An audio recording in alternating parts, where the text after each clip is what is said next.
Hi folks, SYC 1959 once again talking about the Obama fraudulent birth certificate. Here we have a blogger that admits he forged the birth certificate that was on Obama's site.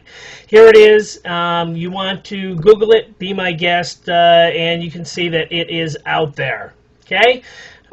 Next thing that we're going to look at is the blank template and then Obama's. Notice the dot and the hour of birth and the island of birth, basically, overlaying, showing that, it has no crease lines. Notice the dot and the time on side of there. Date information was filled in. Let's look at it again. Here you can see it that, someone had taken a template, used the template in order to create the Obama birth certificate. This is just a straight shot of the template. The upper corner that you can see the anomaly. This is the Obama birth certificate that you literally can see that this is the one that's supposedly written. This is a short form similar to Obama's. The next one is a kind of a generic long form, has the additional information. The next two are long form from Hawaii that has all the additional information, such as the attendance of the birth certificate, the birth, the witnesses, the additional information that once again is not on the short form, the form that Obama refuses to release. This is an actual shot of what a Kenyan birth certificate looks like, the page 2 of the Kenyan birth certificate. If Obama does have a Kenyan birth certificate, this is the information, the long form. Once again, a lot of information on here, witnesses to the birth, the doctor, you name it. On page 2 is, hey, the vaccinations, immunizations, siblings, stuff like that. We go into the next part, which is it possible that Barack Obama was actually adopted in Indonesia?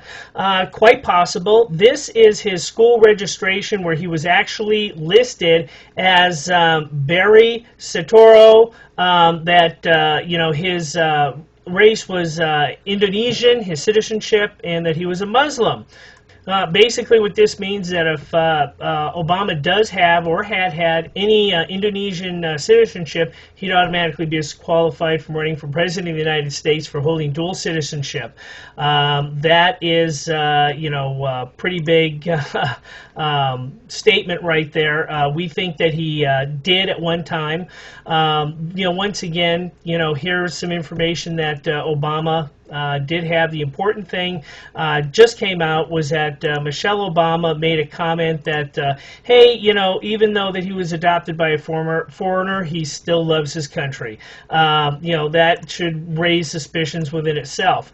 What this really means, once again, is that at a bare minimum, Barack Obama's birth certificate from Hawaii should clearly state his legal name of Barry Satoro. This being done by the fact that if he was adopted by Lolo Satoro, that his original birth certificate, Barack Obama, would have been sealed from the adoption that took place, and we're not seeing that. Currently, the only witnesses we have to where and when that he was born are his relatives in Kenya who state that he was born there. We've gone ahead and looked at this and said, how could he have traveled to Pakistan in 1980? Pakistan was under military rule and closed to U.S. travelers. However, he could travel there under another passport, such as an Indonesian passport. Could this be the reason why Obama refuses to release his vault long form? Currently, 3 lawsuits are pending, and we as Americans are demanding that Obama release his information as the other candidates have done.